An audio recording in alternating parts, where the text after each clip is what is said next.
Muchas gracias, buenas tardes. Gracias por la invitación. Es un verdadero gusto compartir con ustedes. ¿Se ve ya la presentación? Sí, Perfecto, perfecto. Gracias, Adriana, Rebeca, Miguel, que son las caras visibles de este seminario, porque estoy seguro que detrás de esto hay un equipo muy grande, como siempre. Felicito a las instituciones privadas, a las instituciones de gobierno que son vitales en la sinergia que se necesita para trabajar iniciativas tan grandes como esta. Y ojalá ese 16 de diciembre todos podamos estar conectados también en esa ceremonia que nos causa tanta curiosidad. Bueno, hablar de vainillas es bien complejo, dado que están en los trópicos de América, Asia y África, pero para los que hemos tenido la dicha de nacer en donde las vainillas aromáticas crecen de forma natural, es una bendición. Más cuando estamos vinculados de manera emocional, histórica a este género. Creo que debemos partir de un punto importante. Muchos libros en la antigüedad decían que Centroamérica había surgido a partir del choque de Norteamérica y el choque de Sudamérica, y ahí se había formado el famoso puente centroamericano. Pues afortunadamente en estudios recientes, de los que también hemos contribuido en algo, se sabe que pues por movimientos de geotectónicos y algunas placas importantes, la Chortí, la Maya, junto con una pequeña porción de plataforma continental, pues se forma Guatemala. Y luego hay procesos de eutrofización o eutroficación, como ustedes le quieran llamar, procesos erosivos que van formando Centroamérica. En ese punto, Guatemala tiene un aporte importante porque estos dos bloques, el Maya y el Chortí, que compartimos con El Salvador una buena porción, eh, traen ya vegetación. Y forman, cuando digo yo de hablar de esos sitios de riqueza de vainillas aromáticas, es difícil decir, bueno, miren Guatemala como un lugar de origen, porque compartimos no solo la cultura pasada, cultura presente, sino que también los recursos naturales. Y aquí hay dos conceptos básicos: el concepto de Mesoamérica, que es una buena porción de México, Guatemala, El Salvador, Honduras y una muy buena parte de Nicaragua, que ojo, no es el concepto de región mesoamericana, que es más para los economistas, en la que incluyen toda Centroamérica, incluso islas del Caribe, que también Babilov, dentro de su clasificación de centros de origen, dijo, bueno, este es uno de los 11 centros de origen de especies cultivadas. Y bueno, sobresale dentro de esto nuestras vainillas.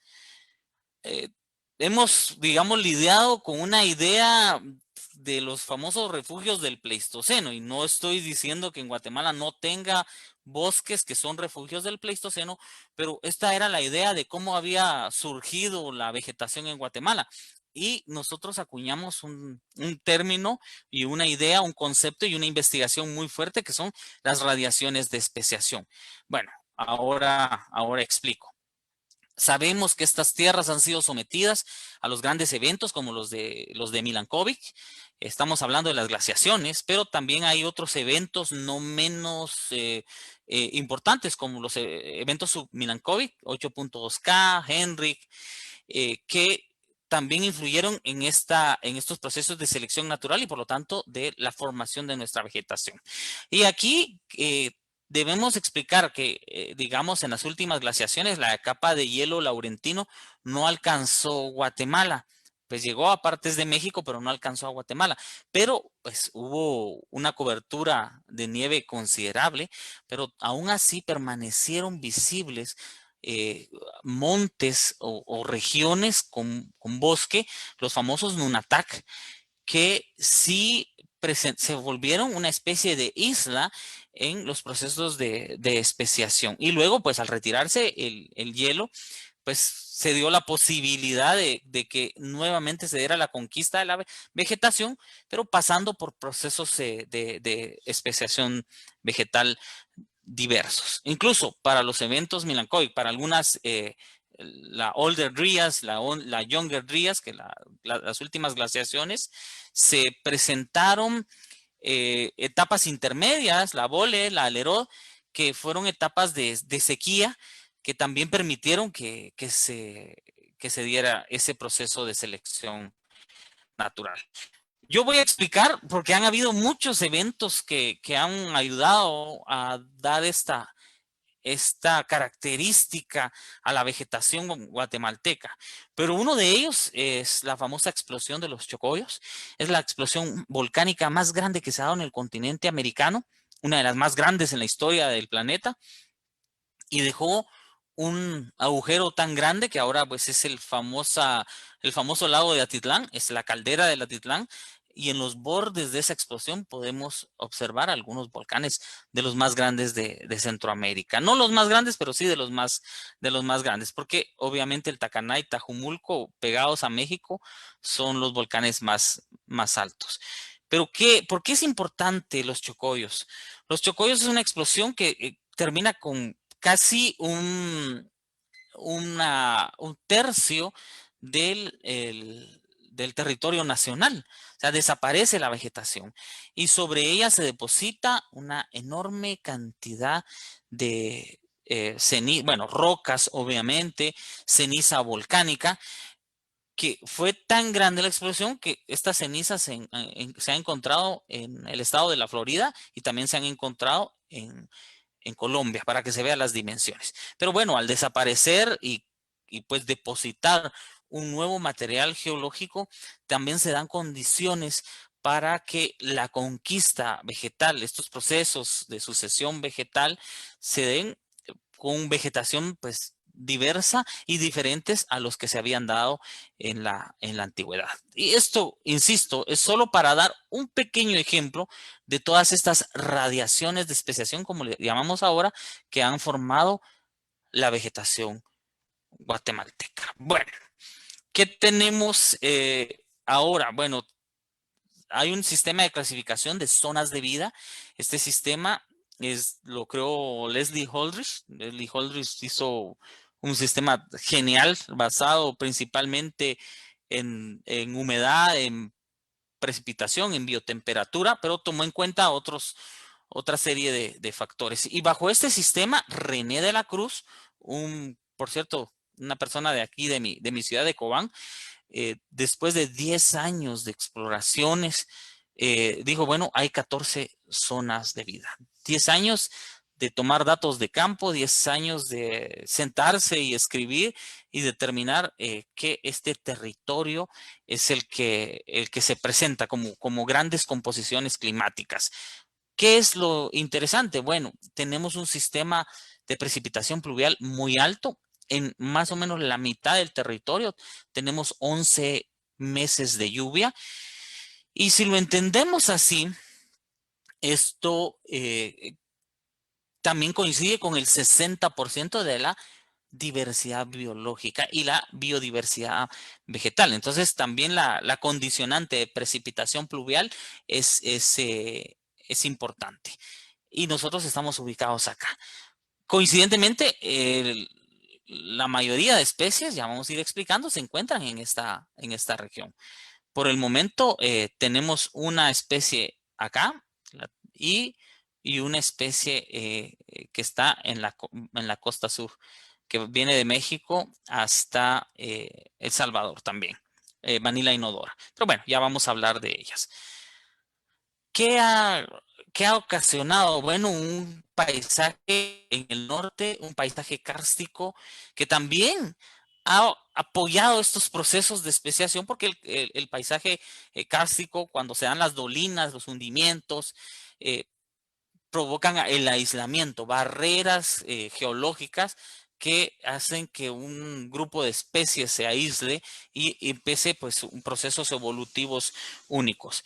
Y son paisajes que también en algún momento, bueno, están llenos de vainilla y en algún momento pueden representar un potencial de desarrollo turístico para la región y bajarle un poco a la presión que las comunidades tienen en este momento sobre estos recursos naturales. Bueno, este es Las Conchas, en un lugar que se llama Chaal, que tiene una riqueza de vainillas verdaderamente impresionante. Algunas cataratas en la región muy grandes. Para hablar de vainilla, tengo que hablar de el origen mismo del ser humano. Obviamente, las actividades humanas son las responsables del conocimiento, por eso Homo sapiens, ¿no? El hombre que sabe. Y también tienen que ver con las actividades destructivas de los recursos naturales. Y por eso, bueno, para hablar de Guatemala tenemos que irnos al libro de la creación. Para nosotros el libro más sagrado, y obviamente lo compartimos, el mito del Popol Vuh, el libro del origen del hombre, que habla que nuestros dioses crearon el hombre primero pues, en varios intentos, no fue a la primera. Primero lo hicieron de barro y pues al estar cerca del fuego, recordemos para términos evolutivos lo que el fuego significa de pasar de carroñeros a gente que ya preparaba, a cocineros, ¿no? El mono que cocina. Y entonces al ponerlo cerca del fuego, el hombre se rajó porque era de barro. Luego lo hicieron de madera y se quemó. Y bueno, los dioses decidieron que esos iban a ser los primeros primates. Hasta que lo hicieron de masa de maíz y bueno, con el fuego cuajó y eso es el origen. Por mucho tiempo hay una corriente, yo me incluyo dentro de esa corriente, aclaro, cuando Fray Francisco Jiménez, que es más conocido por un libro que es la expedición natural al reino de Guatemala, ¿no? Y, pero él también es el que sistematiza y el que captura toda esta información. Mucha gente lo creía, yo me incluyo, de que esto solo era una adaptación cristiana a algunos ritos y algunos mitos mayas. Sin embargo, afortunadamente estaba equivocado. Y digo afortunadamente porque en recientes descubrimientos se encontraron estos frisos, los frisos o los murales de San Bartolo. Para el mundo, para nosotros en Guatemala, para el mundo maya debería de ser así, esto incluye a México, la Capilla Sixtina. Lo que es la Capilla Sixtina para los italianos, para el mundo occidental, los frisos de San Bartolo que narran la creación del hombre, el mito del Popol Vuh, pero ubicado miles de años atrás.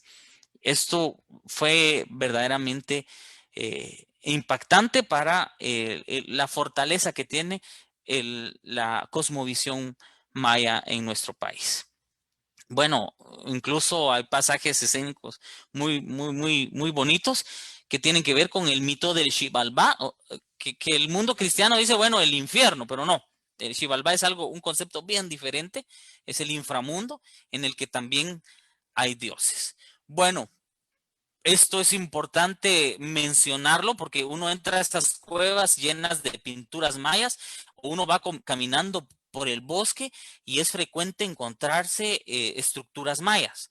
De los millones de estructuras mayas que están en estos mares verdes de vegetación, tal vez solo el 5%, apenas el 5% ha sido descubierto para el ojo humano. Incluso la pirámide más grande del mundo acaba de apenas ser descubierta en Guatemala, mucho más grande que Keops, que Kefren y que cualquier otra pirámide en el mundo. Se creían que eran 3 pirámides y al final se descubre que solo eran los picos de esa pirámide. Imagínense, si se descubrió la pirámide más grande del mundo hace una década, ¿por qué no pequeñas orquídeas que muchas veces la gente no las anda observando, no las anda buscando? En estos mares nosotros hemos encontrado estas orquídeas y es aquí donde se ha desarrollado el uso milenario de la vainilla.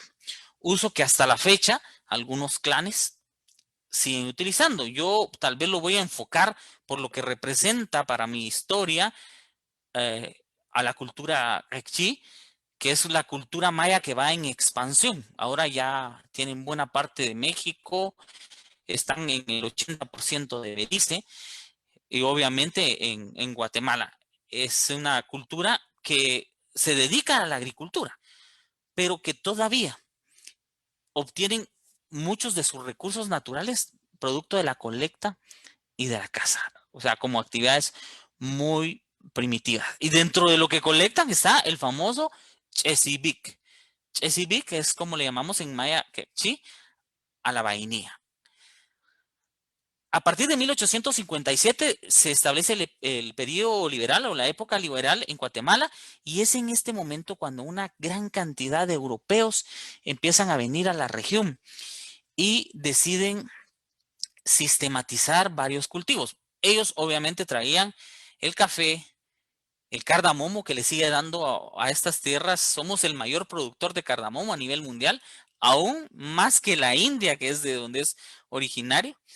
Eh, Nuez moscada, clavo de olor, también traían la pimienta, pero la pimienta negra de enredo. Y aquí sucede algo interesante, porque hay una unión y hay una fusión. Los alemanes se casan con jóvenes maya k'chi y ahí es un sincretismo. Normalmente cuando se habla de sincretismo se habla de la religión, sin embargo se da el sincretismo culinario. Esto está en el día a día en nuestros platos y también ellos tienen acceso al conocimiento de cultivos ancestrales o de plantas ancestrales colectadas en la naturaleza. Dos me interesan porque son parte de lo que voy a hablar: la pimienta de árbol, pimienta guatemalensis, y el chesibic, la vainilla, en dos o tres de las especies aromáticas que fueron aprovechadas. Acá tengo a Ludwig Hoyla, que es mi bisabuelo, que él cultivó la vainilla. Además fue el primero en traer la hoja de coca a la región, pero pues los precios del café fueron mejores y pues tuvieron que dedicarse a café, cardamomo y vainilla. Y tengo del otro lado al barón Hans von Turgen, del que acabo de publicar yo una historia muy interesante, porque pues los parientes de von Turgen siguen viviendo en Cobán y pues crecimos y estudiamos juntos. Turkheim le colectó a uno de los más grandes orquideólogos que ha existido, Rudolf Schlechter, y ese es, digamos, uno de los aportes más grandes al estudio de la orquideoflora guatemalteca. Bueno, mi bisabuelo se casó con una señora maya quechí y mi abuela, Magdalena Euler Paau, que es, yo no, ya no lo llevo, pues, porque era segundo apellido, pero ese es mi apellido maya, Paau. Ella preparaba recetas ancestrales utilizando la vainilla y tenía sus empleadas también, porque hay jerarquías y tenía sus empleadas que le preparaban recetas utilizando el chesibic. Tal vez un paréntesis importante. Acá es imposible hablar de vainilla sin conectarlo con el cacao. Y esto es importante porque hace algunos años yo publiqué una investigación que se llamaba el batido o cacao, la verdadera bebida de los dioses. ¿Y por qué lo llamé así? Porque es tal vez de las recetas más antiguas eh, que están publicadas y están en el Popol Vuh. Y en esa receta pues va incluida nuestra vainilla. Como base importante, como una primera línea de recursos etnobotánicos, está el Theobroma cacao, el cacao normal, que también existe de forma nativa, materiales criollos en los bosques. Algunos cacao de montaña, el Theobroma bicolor, flores de Cymbopetalum penduliflorum, es un árbol de la familia Nonaceae, pero también usan Cymbopetalum mayanum, pero principalmente Cymbopetalum penduliflorum, MUC en quechí. El Theobroma bicolor es Balam. También el Pence, que es la pimienta dioica, la famosa Old Spice.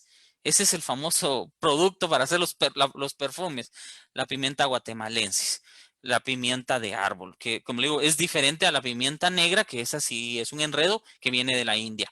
Pero nos preocupaba algo, que el Chesapeake, la vainilla, estaba siendo sustituida por canela. Cinnamomum ceylanica, que viene obviamente de Ceilán, pues el nombre correcto en la actualidad es Cinnamomum verum. Así es que a través de las investigaciones logramos establecer no solo cuál era la receta, esto que les estoy dando es mi aporte, ¿no? La receta etnobotánica, sino también entendimos que parte del problema que se tenía con la sustitución de vainilla era con canela, porque es mucho más barata y más accesible, ¿verdad? Pero bueno, tendríamos que luchar por esto. Bueno, ¿qué se hace con todos estos elementos? Algunos se estarán preguntando. Se ponen a tostar, luego se muelen varias pasadas, pero nos gusta que queden pedazos porque la sensación del chocolate amargo, que es otro de los sincretismos y paralelismos germano-mayas que se dieron en esta región, igual que la cocina ahumada. Luego se bate esa mezcla, por eso también le llaman batido o cacao.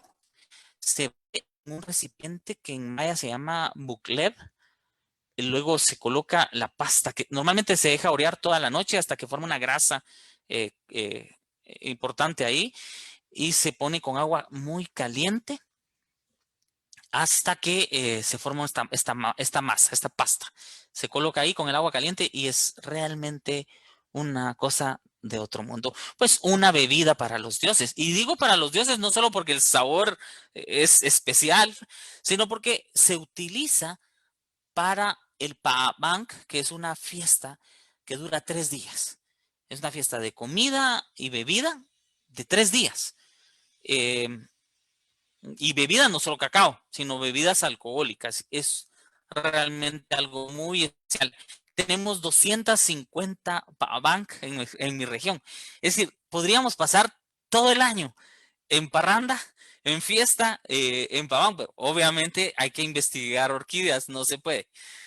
Muy bien, ¿qué orquídeas, qué vainillas utilizamos? Principalmente Vanilla planifolia, aunque también se usa Vanilla insignis y Vanilla Cobanensis. ¿Cómo empieza la historia de las vainillas conectadas a mi apellido, a mi familia? Bueno, yo ya di un contexto que tiene pues más que ver con la parte cultural, pero ya el tema de conservación y de investigación tiene que ver con mi padre. Mi padre no era botánico, no era biólogo, pero era una persona que hacía mil cosas. Y él se empezó a preocupar porque la gente estaba destruyendo los bosques y dijo, miren, esto se va a acabar. Se me ocurre que quiero hacer la versión del Arca de Noé con las orquídeas de Guatemala.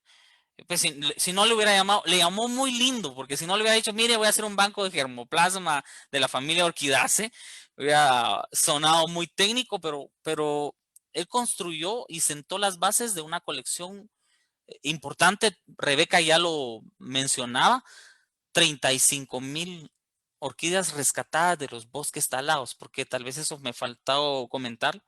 Nosotros practicamos la colecta rescate, estamos autorizados por las instituciones de gobierno, que eso creo que es importante decir que trabajamos en un marco legal. Y en 1990, Freddy Archila, que nació entre orquídeas y creció entre orquídeas, y que a los 8 años realizó su primer gira de campo acompañando a su padre, pues funda la Estación Experimental de Orquídeas de la familia Archila, encargada, uno, de conservar esas 35,000 orquídeas y esas 10,000 plantas de otras familias botánicas. Tenemos muchas en peligro de extinción. Y también enfocada a la investigación, a la educación. Y con la educación, pues esto es desde la aldea más lejana, con la comunidad que nos pide que por favor quieren hacer el manejo sostenible de un bien natural, de un recurso natural. Y pues estamos ahí, les damos el acompañamiento de forma gratuita. O pues si nos toca ir a Europa, a Estados Unidos, pues también hacemos este proceso de educación. O sea, es un proceso ya internacional. Y por supuesto la reproducción de especies que están en grave peligro. Por ejemplo, la monja blanca, la flor nacional de Guatemala, tenemos un proyecto muy fuerte de reproducción y rescate por medio de cultivo in vitro. Bueno, cuando yo no podía escribir latín botánico, muchas de las especies que eran enviadas a otros investigadores fueron dedicadas a nosotros. Restreppia archilae, Lepanthes archilae, Tricopilia archilae, Barkeria, Enciclea, Maxillaria o Maxillariela, Galeandra, solo la de arriba, Quisis, Pleurotalis y Helianthus. Por poner unas, pues son ya más de 20 orquídeas y bueno, árboles, Anthurium. Luego, pues ya nos dedicamos a publicar y bueno, aquí puse a propósito diversidad de colores y las más grandes, ¿no? Pero hay cosas muy pequeñas, platisteles, o lepantes, estelis, que pues no son tan coloridos y son ya cerca de 600 eh, especies y 12 géneros. Y la verdad es algo de satisfacción porque hemos puesto en una dinámica muy importante el tema de la investigación. Bueno, pero entremos en detalle. ¿Qué especies de orquídeas hemos encontrado en este recorrer de 3 décadas? Que este año estamos cumpliendo de 30 años de investigación. Bueno, primero es importante mencionar que un trabajo referente es Orquídeas de Guatemala de IMSI Correll. Ellos hicieron una investigación para United Fruit Company. United Fruit Company es mala palabra en Guatemala porque representa un periodo muy oscuro de explotación de tristeza en el desarrollo del país. Pero bueno, ellos trabajaron esta investigación, nunca vinieron a Guatemala y publicaron en una cosa, pues un periodo muy rápido, orquídeas de Guatemala con 500 especies. Eso quiere decir que ellos consultaron material de herbario y reportaron 4 especies. Esto fue obviamente lo que encontraron en herbario. Bueno, en el 2018 publicamos Orchid Genera and Species in Guatemala. Este libro de 800 páginas, en realidad habíamos hecho publicaciones anteriores, pero este nos dice que hay 14 especies de vainillas para Guatemala. Es un libro de 800 páginas donde escribimos subfamilias, tribus, subtribus, con todas sus claves, ¿no? Claves para tribus, claves para subtribus, y obviamente nos enfocamos en los 225 géneros, también con sus respectivas claves. Y bueno, de estas 14 especies, pues no puede faltar la Vanilla planifolia. Vanilla planifolia, eh, yo estoy acuñando un término últimamente, digo, existen santuarios, porque si está conectada a a nuestros rituales, a nuestras bebidas sagradas, pues yo les pretendo llamar los santuarios de la Vanilla planifolia. Cada vez son más escasos, tienen una presión muy fuerte porque pues la gente escucha campanas, ¿no? Vale $600 el kilo de la vainilla y pues quieren ahorrarse procesos, quieren ahorrarse costos y hay un saqueo grave y tremendo de de esta especie. Es muy variable y hacen falta, en verdad, estudios de planifolia. ¿Quién iba a decir una orquídea tan comercial? Pero que hacen falta muchos estudios porque hay mucha diversidad genética. Sotoanenasi, recientemente descrita, yo participé, no soy coautor del artículo, un artículo en el que fue más un homenaje, ¿no? A Miguel Ángel, y entonces nos hablaron a personas que le habíamos dedicado especies a Miguel Ángel o que de alguna manera tuvimos alguna relación que lo conocimos y fuimos coautores de ese artículo. Pues acabamos de encontrar en la parte tropical, esto quiere decir en el área de Izabal, en Guatemala. Vanilla covanensis, la describí en 1999. Esta es una foto de mi casa. Coincidentemente, por ahí nos dio un poquito de flores. Y esto me agrada porque tengo que comentar que es una vainilla de tierra cálida, o sea, lugares lluviosos, tropicales, de por ahí los 600, 700 metros, y yo estoy arriba de los 1300. Entonces, creo estar haciendo un buen trabajo de cultivo. Y bueno, la respuesta es maravillosa. Con esta participé en la elaboración del ron Zacapa Orquídea Reserva Especial en el año 2015, que fue algo muy bonito porque presenté un ron mi primer ron, espero sacar otro pronto. Y mi libro número 15, que era el libro de estanopeas de Guatemala y México. Pues era yo el autor principal, pero tenía compañeros, Darius Slachetko, Guichigón, Vincenzo Bertolini, Eduardo Pérez, que acompañaron este trabajo taxonómico. Vanilla Insignis. Vanilla Insignis es una locura. Es sin duda, después de Planifolia, la vainilla más utilizada en Guatemala. Y a mí me encanta, o sea, el olor, pero me encanta el labelo. Es una locura esa pubescencia que tiene que ver obviamente con la polinización. Cuando se habla de la orquídea más grande, siempre nos hablan de Grammatophyllum, nos cuentan que en Sudamérica hay una Sobralia muy, muy alta y Selenipedium, pero esto ya está manifestado en algunos artículos y yo totalmente de acuerdo.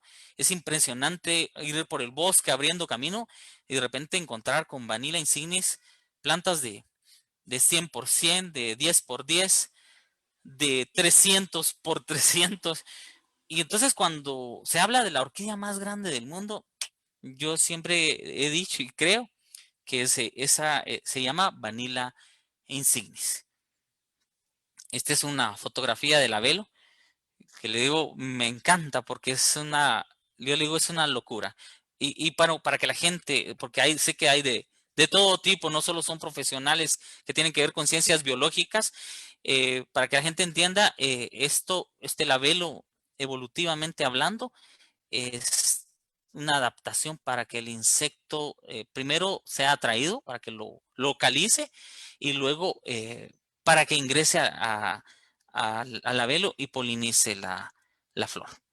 Bueno, recientemente con Rebeca describimos Vanilla cochlearilabia, parte de los huertos maya quechí, en una región muy aislada. Es una planta en peligro porque solo está cultivada, no la hemos encontrado en los bosques y los bosques que creo que era donde habitaba ahora son abundantes en palma africana.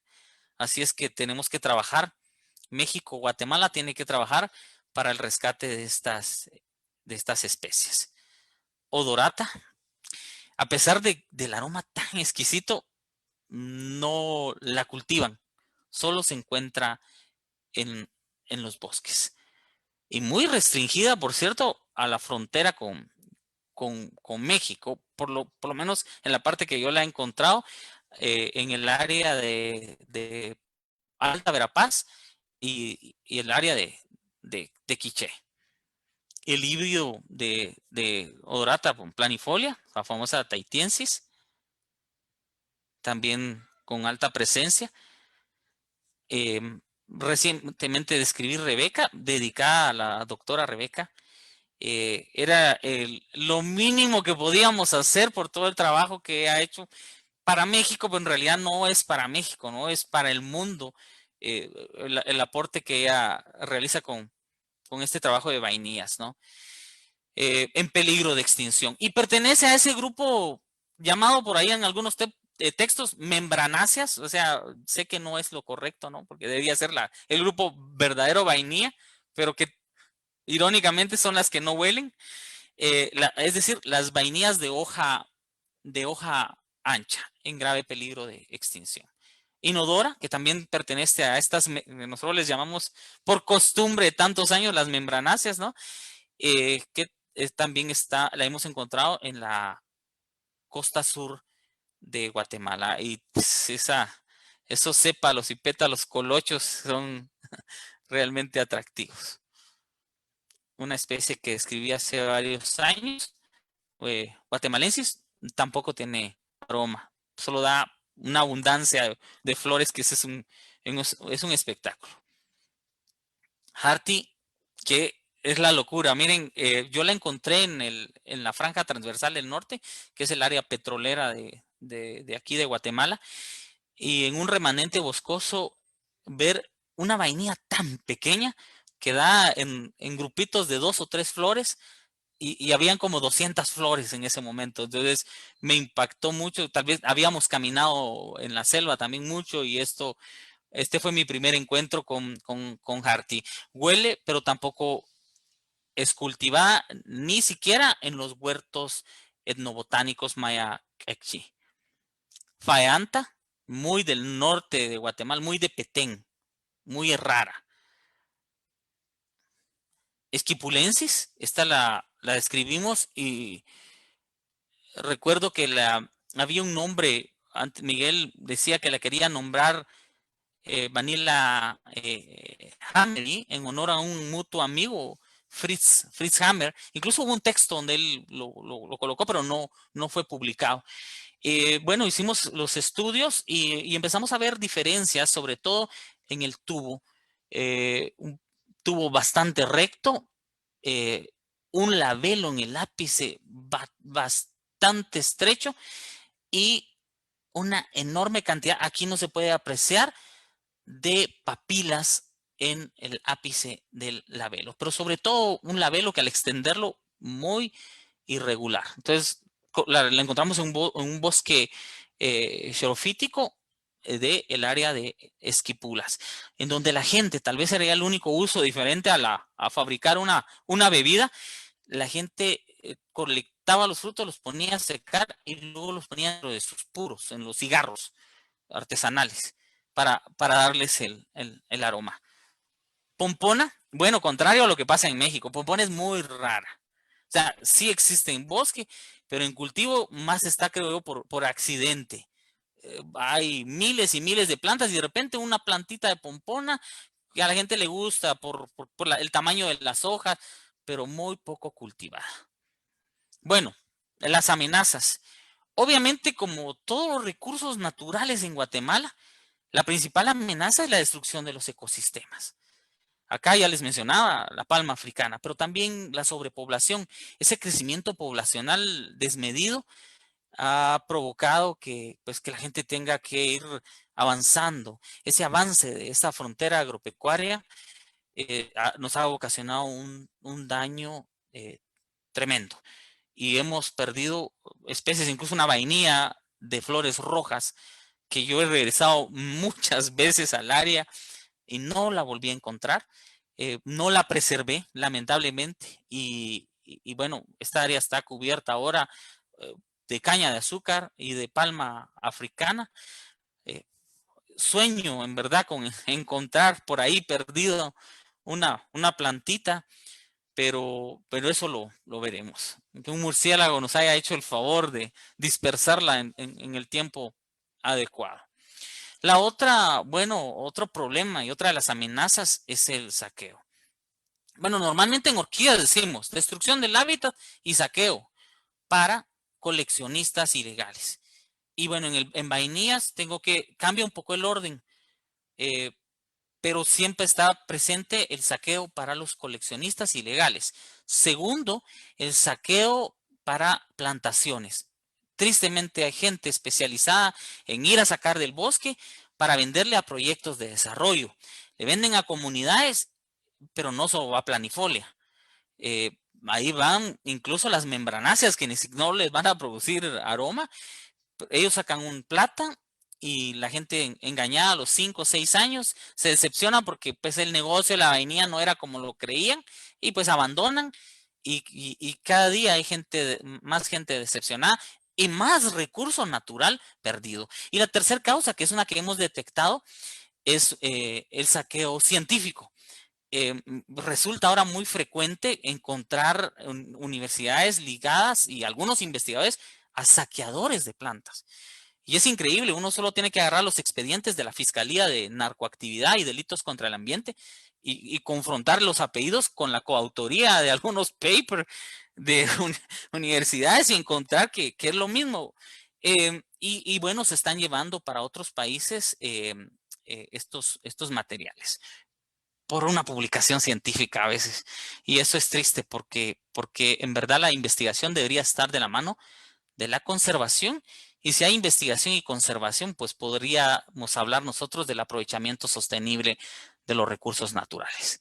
Y bueno, la otra amenaza es la pérdida de la identidad, pues la gente deja de usar la vainilla eh, por la canela o por vainilla sintética por vainilla de origen natural, pero pues digamos algunos frotes y extractos de ano de castor.